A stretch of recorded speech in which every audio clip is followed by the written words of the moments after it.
Glória a Jesus, a paz do Senhor. Estamos na Igreja Cristã Rede Acolher, no Ministério Brasilândia, e hoje estamos um pouco mais aliviados em relação à série de mensagens que temos pregado nas últimas semanas sobre os frutos da carne, né? Você lembra qual eram os frutos da carne? Não, né? Pelo menos as divisões. Pecados, qual foi o primeiro? Pecados sexuais. Pecados, o segundo? Religiosos. Depois, o terceiro? De relacionamento. E o último? Pecados contra o templo. Bênção, né? Nossa, foi um grande desafio para a gente falar sobre esses pecados. Abra comigo em Gálatas capítulo 5. Nós vamos ler a partir do versículo 22. Gálatas 5, 22. Enquanto você abre, eu vou fazer mais uma oração. Pai querido, Pai amado, em nome de Jesus, eu te peço, Senhor, que o Senhor traga a Tua graça sobre este lugar. Que o Senhor renove as nossas forças, que o Senhor traga, Pai amado, o Teu poder. Poder da inspiração, poder da revelação da Tua palavra, Senhor. Pai querido, nós nada podemos fazer. O homem nada tem se do céu não lhe for dado. Por isso, Senhor, eu te peço que nesse dia de hoje, o Senhor possa trazer, Pai amado, a Tua palavra para a Tua igreja. Pai amado, a Tua palavra não volta para Ti vazia. Antes ela cumpre o propósito pelo qual foi enviada. E que nesta noite os nossos corações estejam abertos para receber de Ti, Senhor, a Tua palavra. A palavra que é boa, a palavra que é perfeita, a palavra que é agradável. Senhor, em nome de Jesus, eu repreendo toda obra maligna, todo inimigo do Evangelho. Caia por terra em nome de Jesus. E que o Espírito Santo tenha liberdade no nosso meio para fazer essa obra. É o que eu te peço em nome de Jesus. Amém. Glória a Deus. Então o tema dessa mensagem é desenvolvendo o fruto do Espírito. Amém? Então se você perceber, nós vamos ler aqui o versículo 22. Mas ele é sequência, continuação do versículo 21, que fala sobre os frutos da carne, né? Na verdade, desde o 19 até o 21. E aí, o 22, ele já fala da outra face desse fruto. Ele fala primeiro da nossa capacidade, a nossa potencialidade para cometer pecados, para cometer, se inclinar para a nossa carne, se inclinar para a nossa concupiscência.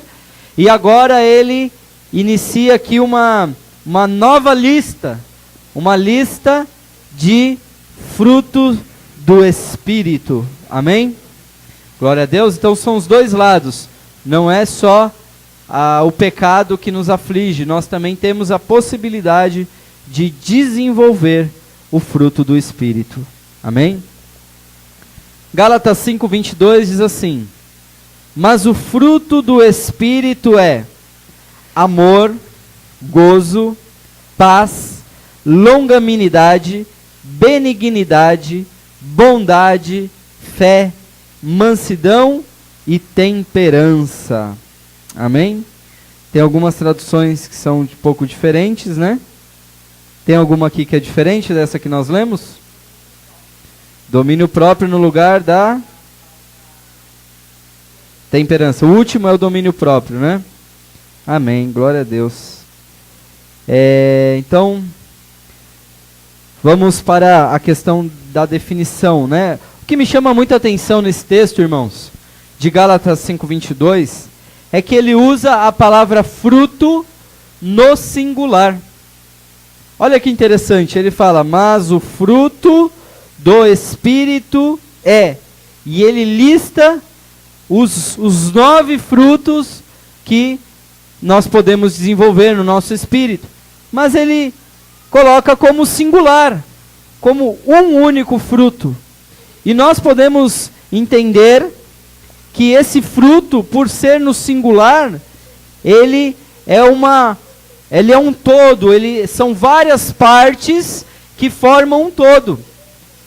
É como uma mexerica, né? Quando você abre uma mexerica, o que você encontra? Você tira a casca, aí você tem ali os gomos da mexerica, e é muito fácil de você tirar, né? Você vai tirando e você come cada gomo, e isso nos mostra que não é várias mexericas, é uma única mexerica que contém vários gomos que fazem parte de um todo, amém? Glória a Jesus. Então, o fruto do Espírito é o fruto do nosso posicionamento em Cristo.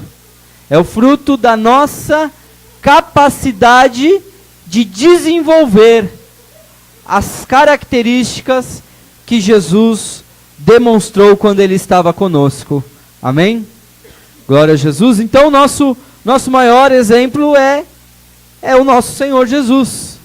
E não se desenvolve o fruto da noite para o dia, não é, irmão? Quando você planta uma árvore de mexerica, você coloca uma semente, aí vai passar alguns dias, vai passar algumas semanas, e aí vai começar a brotar aquela semente, vai sair o broto, e aí aquilo vai começar a crescer, e aí vai se tornar o caule, depois as folhas, e por último, que virá o fruto. E algumas árvores ainda demoram alguns anos para darem fruto na estação própria. Alguns não dão fruto no mesmo momento que nós gostaríamos. E o fruto do Espírito precisa ser desenvolvido. Por isso que o tema dessa mensagem é desenvolvendo o fruto do Espírito. É algo que requer cada dia, cada situação, cada momento, uma decisão, um esforço. Da mesma maneira da inclinação para a carne, do fruto da carne, que nós temos que tomar a decisão, aqui o fruto do Espírito é também a mesma situação. Amém? Então aqui o primeiro fruto é o amor, né? É gostoso falar de amor na igreja, né? Porque o amor é lindo, né? O amor é lindo, e quando nós falamos do amor, que falamos do amor de Deus, então é algo muito mais maravilhoso, é algo que é incondicional. O amor de Deus é incondicional, é o amor ágape, né? O amor que não importa. Deus amou o mundo de tal maneira que entregou o seu Filho para morrer, seu Filho unigênito, para que todo aquele que nele crê não pereça, mas tenha vida eterna. Então, esse amor ágape é o amor comunicável, é um dos atributos comunicáveis do Senhor, para que nós podemos também desenvolver. Amém? Ninguém acorda e fala, estou amando loucamente, né? Não. Você escolhe amar. O amor é uma decisão, irmãos. O amor não é um sentimento. Às vezes a gente tem uma tendência de associar o amor aos sentimentos. Mas não é, irmãos. O amor é uma decisão. Amém? Olha o que está escrito em João, capítulo 15, versículo 13. A Bíblia diz assim: ninguém, palavras do Senhor Jesus, ninguém tem amor maior do que este, de dar alguém a sua vida pelos seus amigos. Amém? Ninguém tem amor maior do que este, de dar a sua vida em favor dos seus amigos. Então Jesus, ele escolheu amar, e ele amou até o fim. Ele amou até o fim, ao ponto de se entregar a si mesmo naquela cruz, para que hoje pudéssemos ter vida e pudéssemos partilhar desse amor. Então, irmãos, nós precisamos escolher amar. Nós precisamos decidir amar. O amor, ele tem a ver com renúncia. O amor, ele tem a ver com o bem do próximo, do outro. Né? O mundo, às vezes, o pessoal lá fora fala assim, eu tenho que casar para ser feliz. Né? Quando vai se casar, casa imaginando o como a outra pessoa, como ela pode ser feliz com aquela outra pessoa. Quando na verdade é o contrário.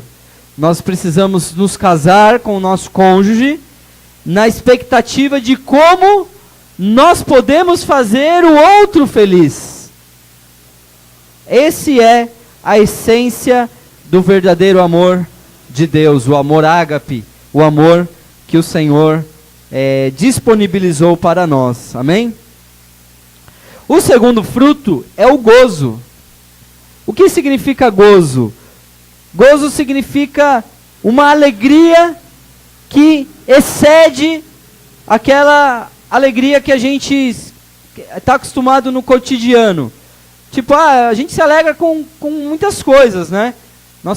Mas quando nós gozamos, quando fala do gozo, nós estamos falando de uma alegria ainda maior, uma alegria, né, até no mundo corporativo, no trabalho, quando nós saímos de férias, né, como que aparece?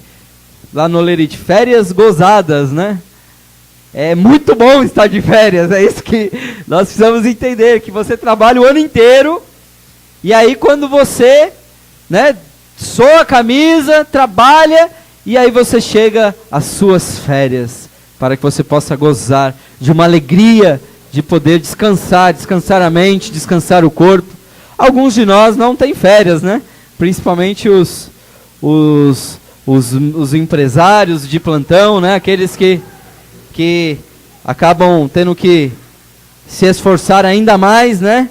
E as férias às vezes ficam um pouco distante da realidade.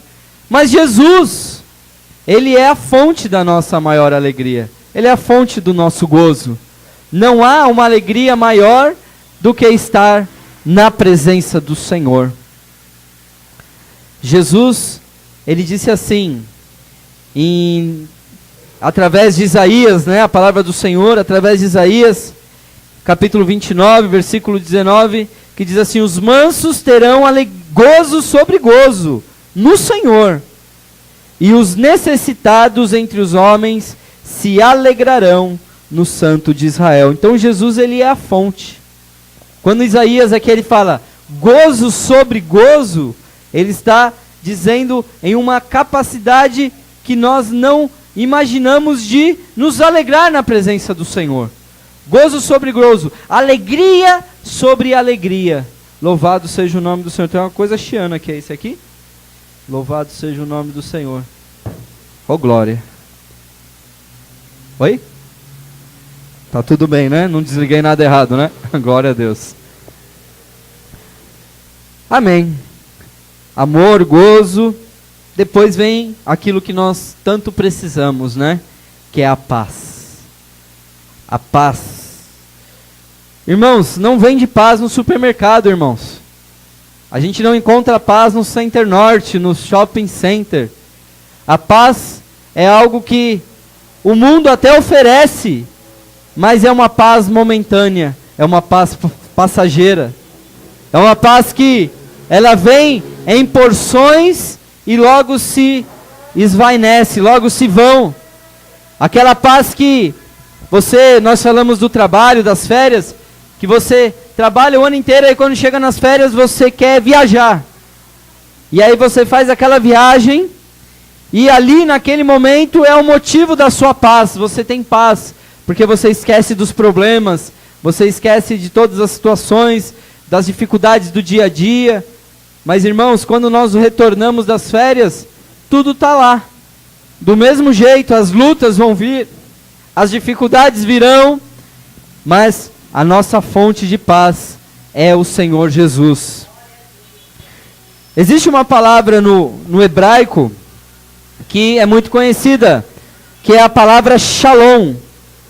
Essa palavra, ela é traduzida no Antigo Testamento como paz. Só que ela significa um pouquinho, uma expressão, um termo um pouco mais abrangente do que simplesmente paz. Essa palavra shalom significa estar completo. Estar completo. Quando nós possuímos uma plenitude de satisfação. Estar completo, estar em paz, não significa você ter abundância de bens.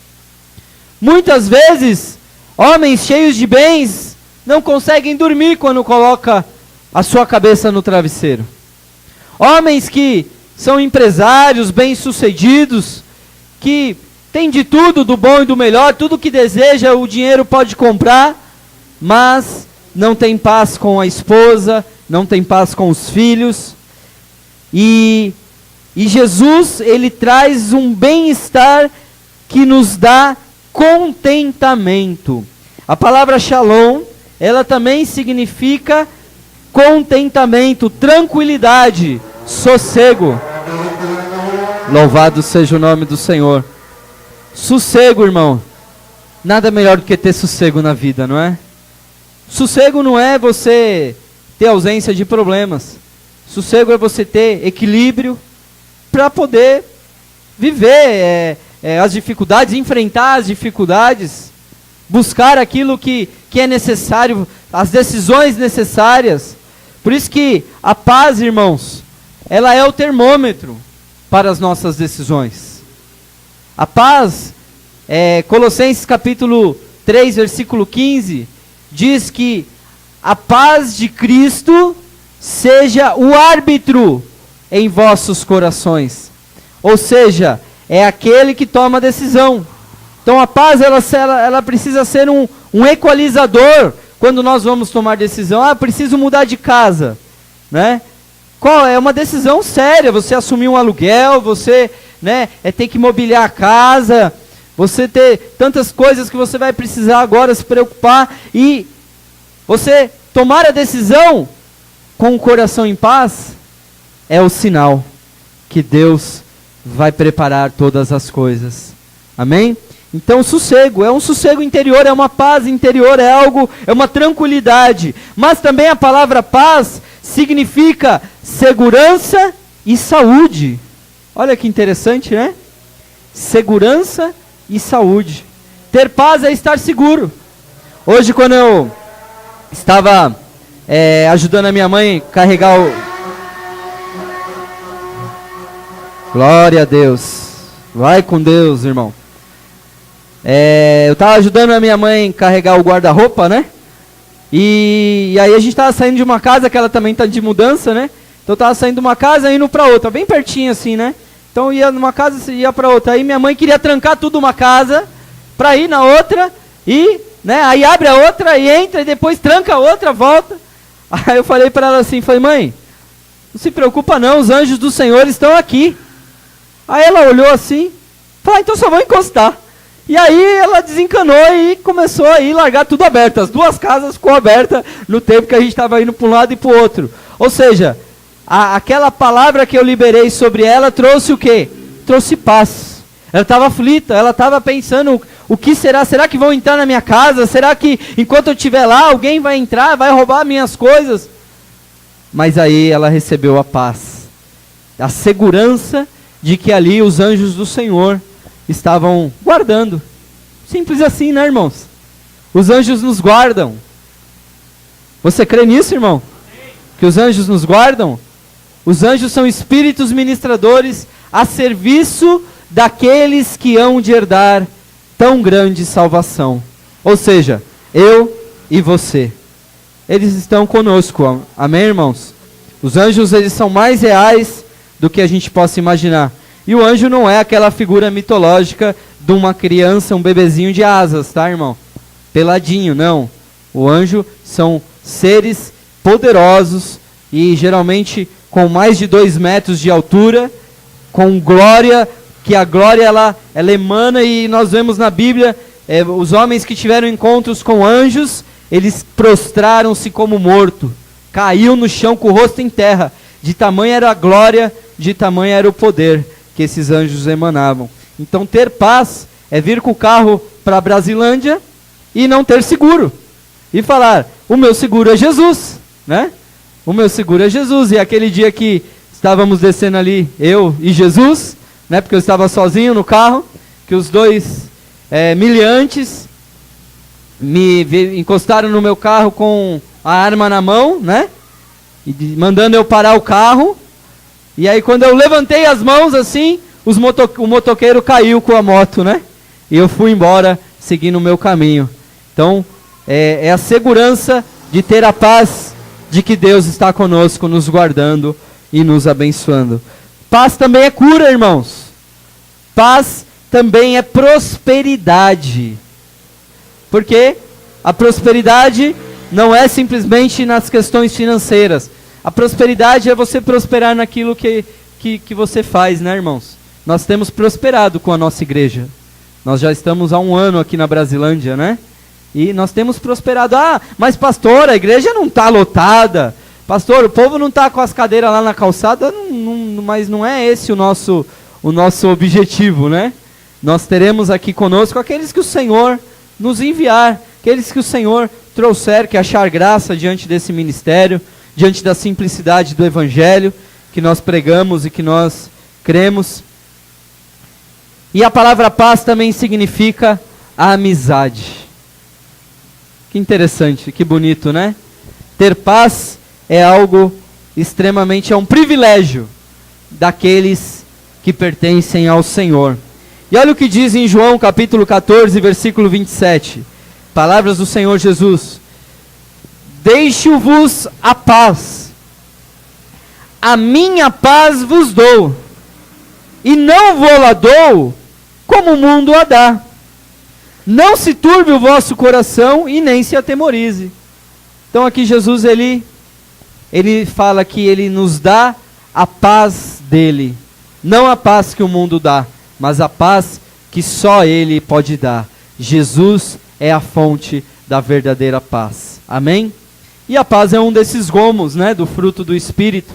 É o gomo em que nós temos que desenvolver e construir um relacionamento de paz, construir um ambiente de paz, aonde nós estivermos, podermos ser pacificadores, promotores da paz, ao ponto das pessoas chegarem e falar: olha, nossa, eu me sinto tão bem quando eu estou perto de você, você traz uma paz tão grande, né?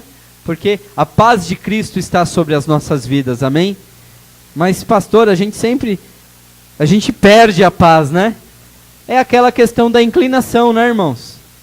A inclinação para a carne é ira, né? Que a gente falou da ira, é o ódio, né? O homicídio, é a ira. E a inclinação para o Espírito é a paz. É a sua escolha, ou você vai se inclinar para o ódio, para a ira, ou você vai se inclinar para a paz. E encontrar a paz, irmãos, é uma das coisas mais maravilhosas do mundo. Amém? Eu estou casado desde 2012, então fazem 5 anos, né, que nós nos casamos, eu e a digníssima pastora. E nesses 5 anos, nós já tivemos alguns desentendimentos, assim, principalmente de grandes decisões, né, em que eu estava assim, que às vezes as minhas decisões são um pouco radicais, né, como, vamos sair da igreja, aí quando? Hoje? Hoje vamos falar com o pastor amanhã.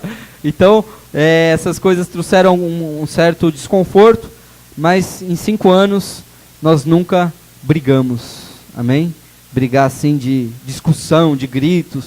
Agora com os meninos, infelizmente eu não posso dizer o mesmo, né? Hoje, né, ao sair de casa, né, alguém, né, extirpou a minha paz, né? Alguém assassinou, roubou a minha paz, né? E ali o domínio próprio passou longe de mim ali, né? A temperança foi totalmente destemperado, né? Aquela situação, nas vésperas de vir para a igreja, vir para o culto, né? Que é uma bênção, né? E eu falei, hoje eu vou pregar sobre o fruto do Espírito. E tô nessa maneira, que bênção, né? Mas Deus nos ensina, basta cada dia o seu mal. Amém? Glória a Deus. Depois da paz, irmãos, tem uma palavra que às vezes a gente não consegue compreender muito bem, que é a palavra longanimidade. Eu quero ver você traduzir essa agora. Não conseguiu? Longanimidade. Louvado seja o nome do Senhor. Uma pessoa longânima. O que significa isso? Longanimidade significa suportar as adversidades. Amém? Suportar as adversidades. Longanimidade é o caráter da pessoa que suporta as adversidades e prossegue em seu empenho, apesar dos obstáculos. Então, longanimidade, nós poderíamos associar com a palavra perseverança. É aquele que persevera, é aquele que suporta e continua em frente. É aquele que não desiste, é aquele que não espana, é aquele que não é melindroso, né? Essa palavra melindroso, uma pessoa melindrosa também é uma palavra meio esquisita, né? Aquela pessoa que tudo é dodói, né? A gente precisa ser forte, a gente precisa ser guerreiro. Irmãos, o Espírito Santo habita em você, habita em mim.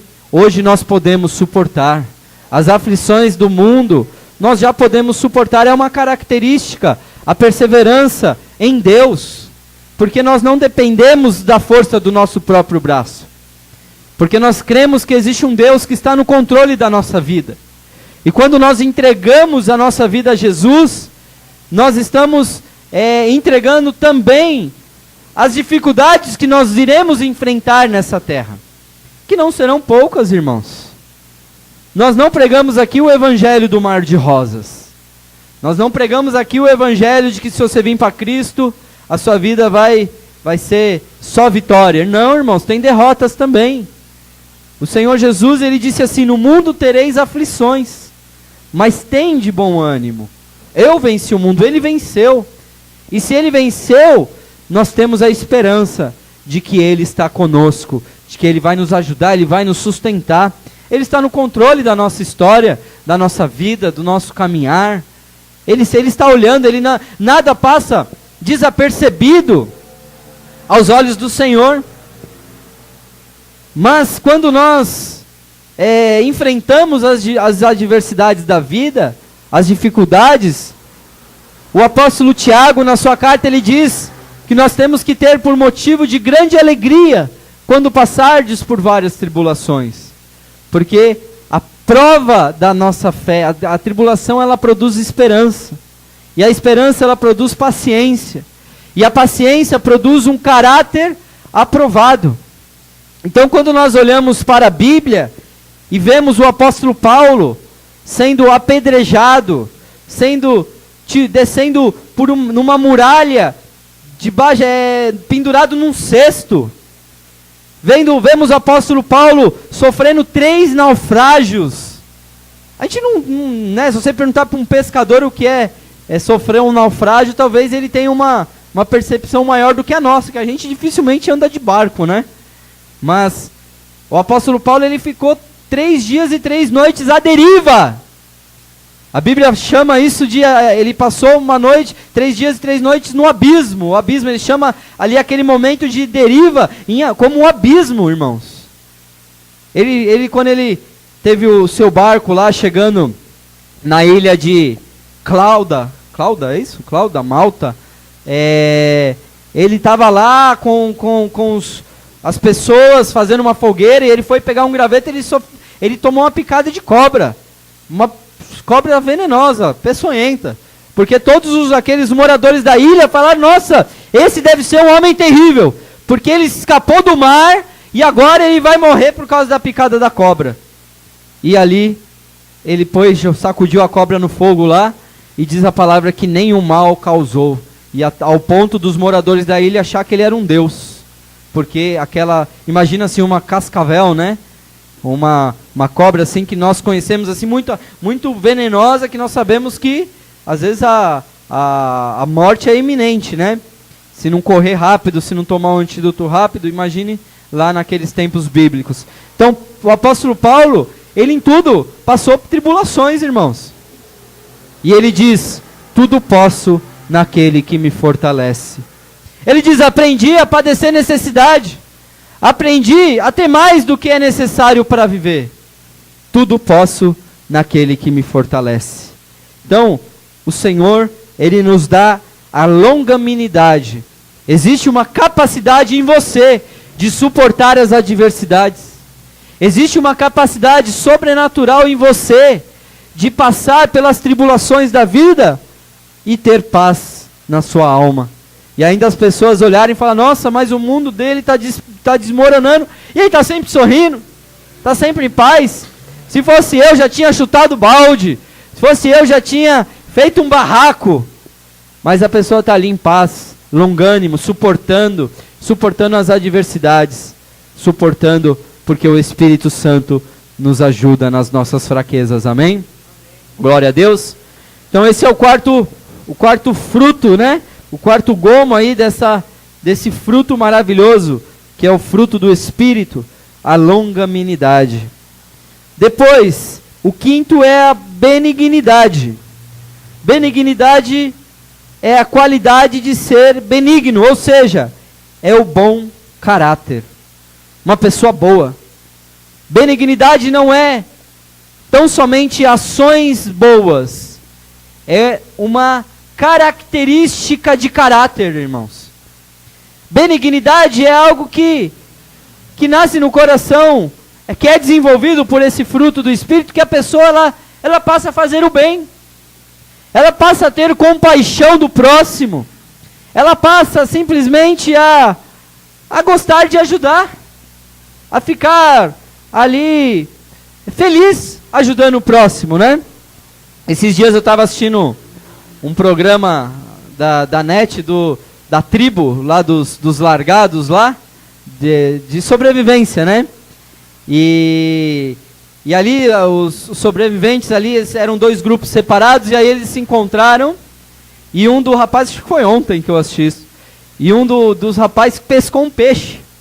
Só que eles estavam num grupo de, sei lá quantas pessoas, tinha umas 9 pessoas, 8 pessoas, e aquele rapaz que pescou o peixe, ele estava já vários dias sem comer. Mas um casal do outro grupo que tinha chegado, eles estavam há mais tempo ainda do que eles de comer.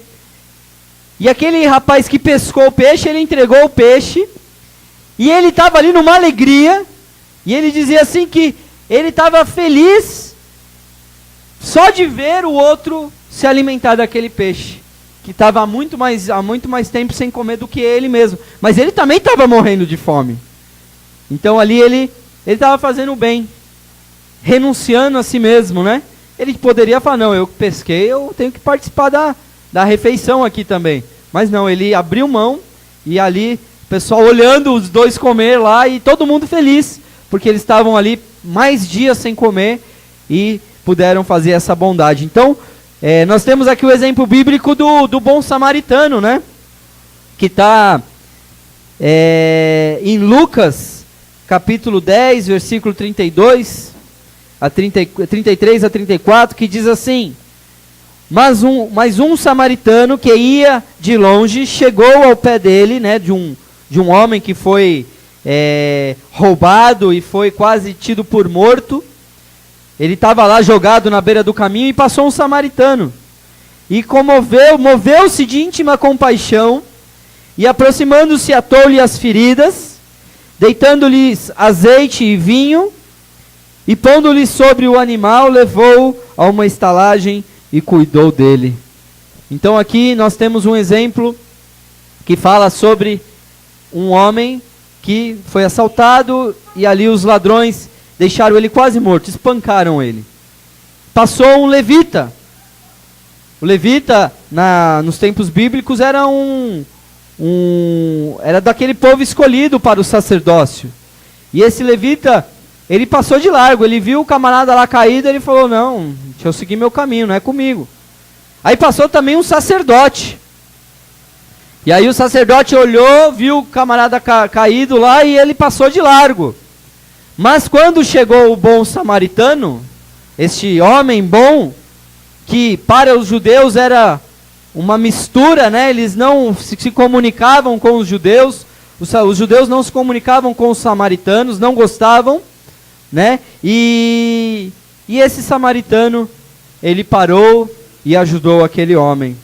Então, o caráter de ser bom é algo extremamente maravilhoso. Tem outro versículo em Lucas, em Isaías capítulo 63, versículo 7, que diz assim: As benignidades do Senhor mencionarei, e os meus louvores e os muitos louvores do Senhor, conforme tudo quanto o Senhor nos concedeu.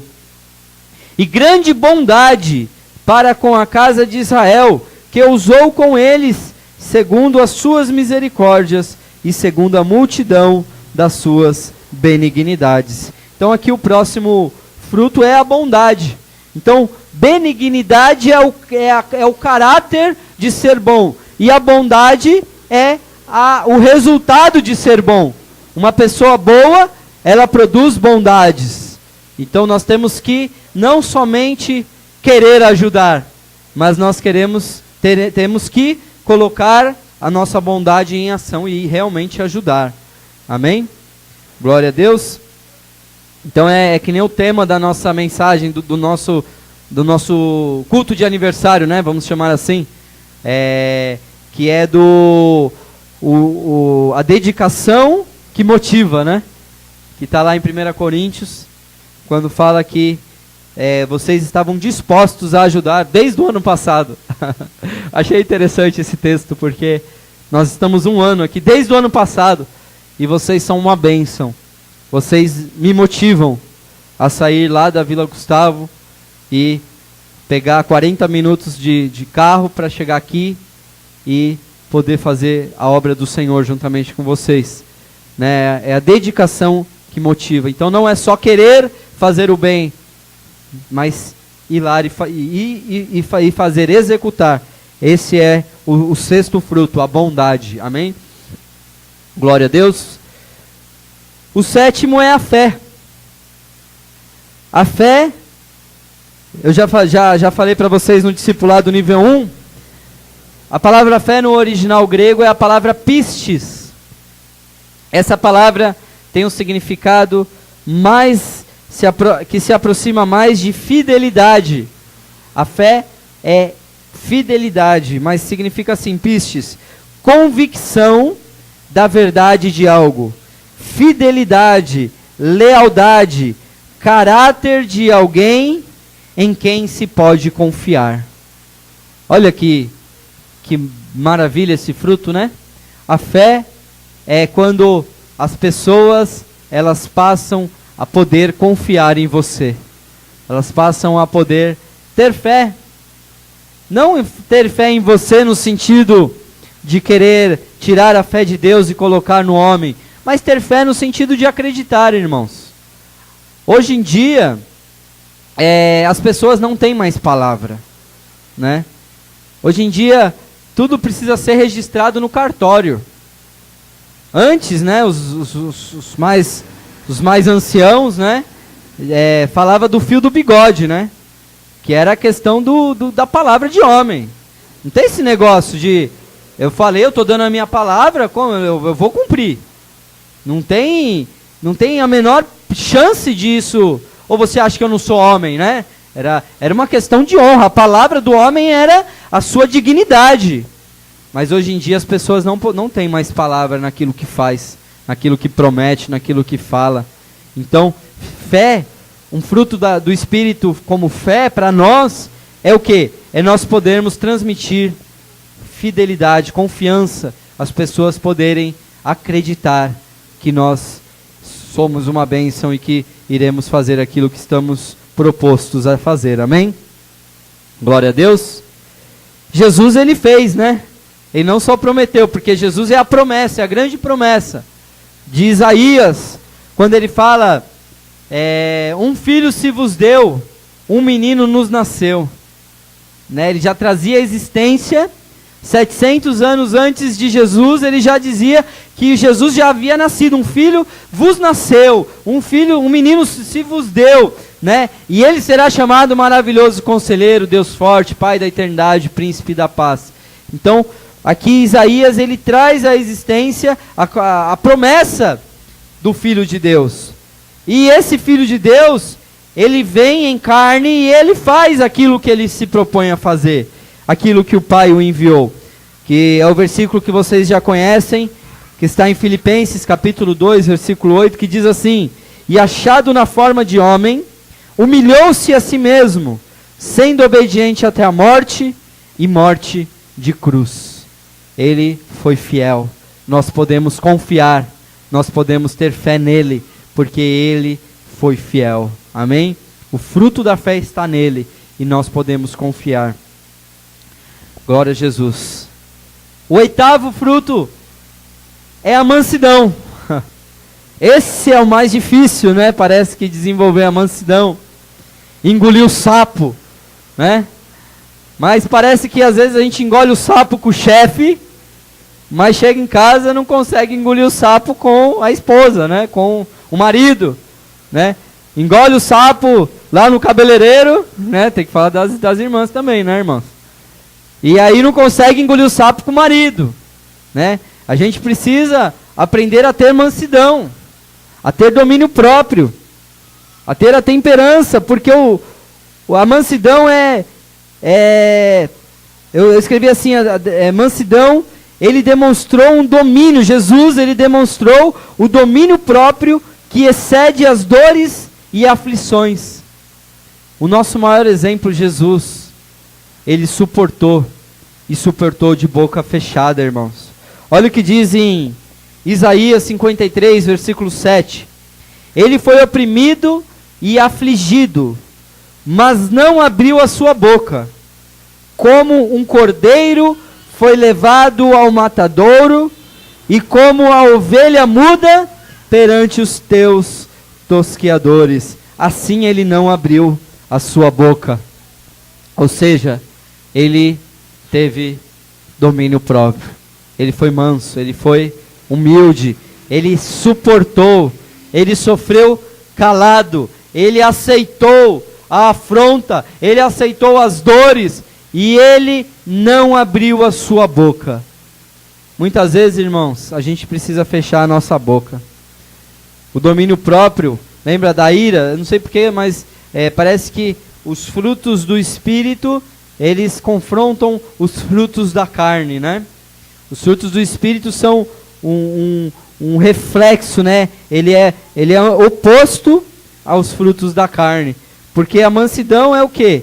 É você ter o domínio próprio, é você contar até 10, é você respirar fundo, é você pensar em falar aquilo tudo, pensar a descarregar o verbo, mas aí você engolir, se calar, suportar e orar.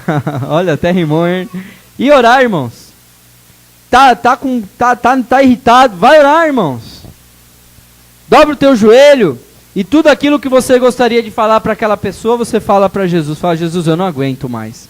O Senhor está vendo o que eu estou passando. O Senhor sabe o que está no meu coração, o que eu queria estar falando para aquela pessoa. Mas eu quero desenvolver esse fruto da mansidão. Eu preciso da tua ajuda, Senhor, porque sem ti eu não vou conseguir. Então a mansidão é algo que se constrói. Às vezes você ia falar 15 minutos na orelha do seu cônjuge, mas aí você falou só 5, já é uma vitória, né, irmãos? Você conseguiu suportar, você conseguiu engolir pelo menos ali 2/3 daquilo que você queria falar, você engoliu. Falou 1/3, mas aquilo você vai desenvolvendo, e eu vou desenvolvendo, e nós precisamos desenvolver, irmãos. O fruto do Espírito precisa ser a cada dia cultivado em nossa alma, em nosso caráter. E o último é a temperança, que a Elisete bem disse lá na tradução dela, que é domínio próprio, né, Elisete? Domínio próprio. Aqui no dicionário Pribiram, a palavra temperança, ela significa brandura, significa sobriedade, temperamento, hábito de moderar. Então, temperança dá a ideia de tempero, né? Quando você vai ali temperar o feijão, se você coloca sal demais, ele não fica ruim, né? Para você comer também. O pessoal vai comer e vai tomar um litro de água depois.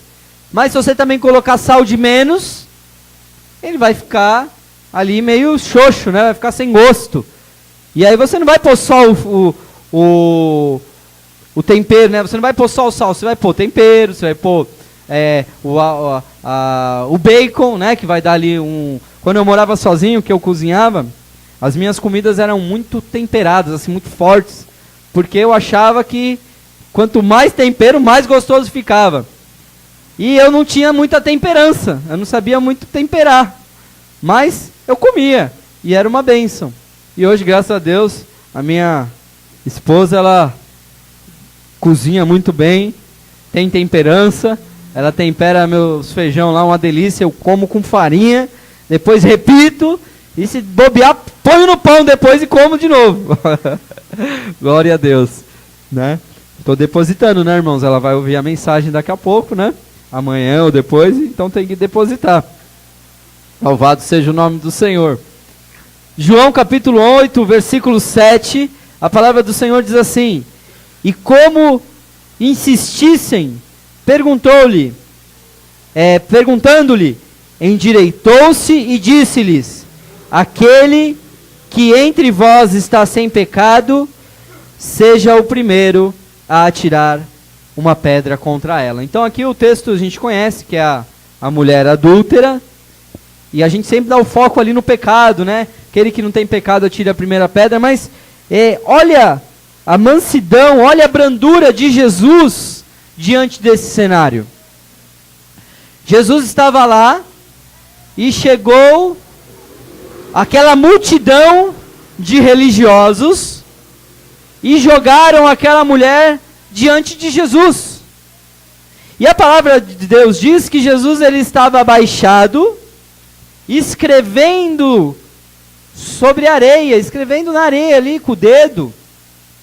E ali diante daquela pressão, as pessoas diziam para ele: mestre, Moisés diz que esta mulher deve morrer, porque ela foi pega no ato de adultério. E o Senhor o que dizes?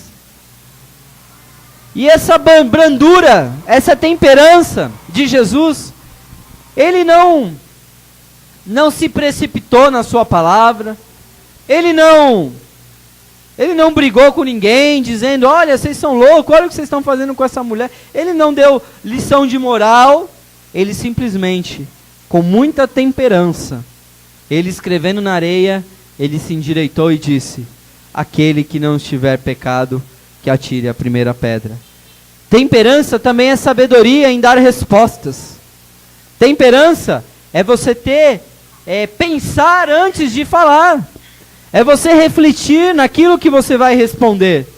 Porque a boa resposta, ela é vida para a alma.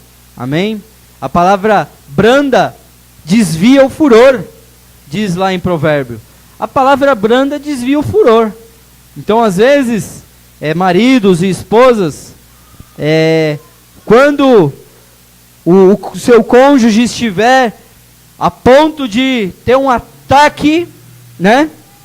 Aí você tem que dar uma palavra de brandura, uma palavra pensada, não é? Você já ouviu falar que quando um não quer, dois não briga, né?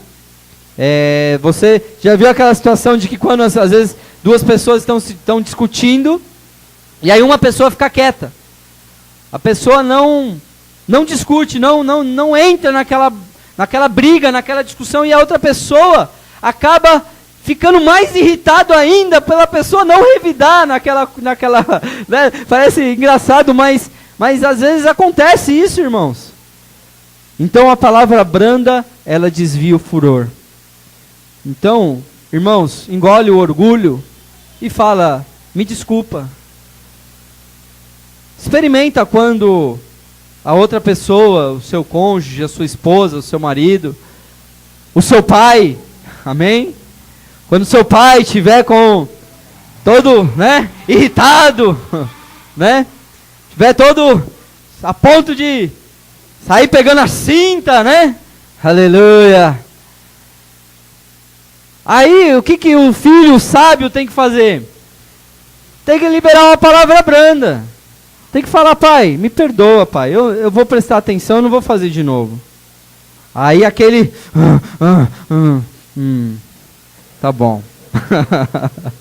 Palavra branda desvia o furor. Amém? Glória a Jesus. Nós como cristãos, irmãos, precisamos desenvolver esses frutos do Espírito. Não é uma coisa fácil, irmão. Eu não vou dizer, aqui eu já dei hoje vários exemplos meu mesmo, né? De descontrole, de destemperamento, falta de domínio próprio. Então nós temos que vencer a nós mesmos. E nós só vamos conseguir quando nós nos esforçarmos para desenvolver e cultivar a palavra que nos transforma, irmãos.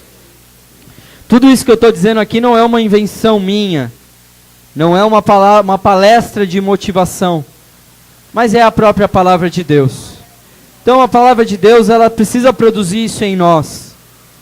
Quando nós formos para brigar, a gente tem que pensar no fruto do Espírito e falar assim: não, eu escolho amar, eu escolho dominar a minha carne, eu escolho ser uma pessoa boa, eu escolho manifestar a benignidade, ser longânimo, suportar, ter paz.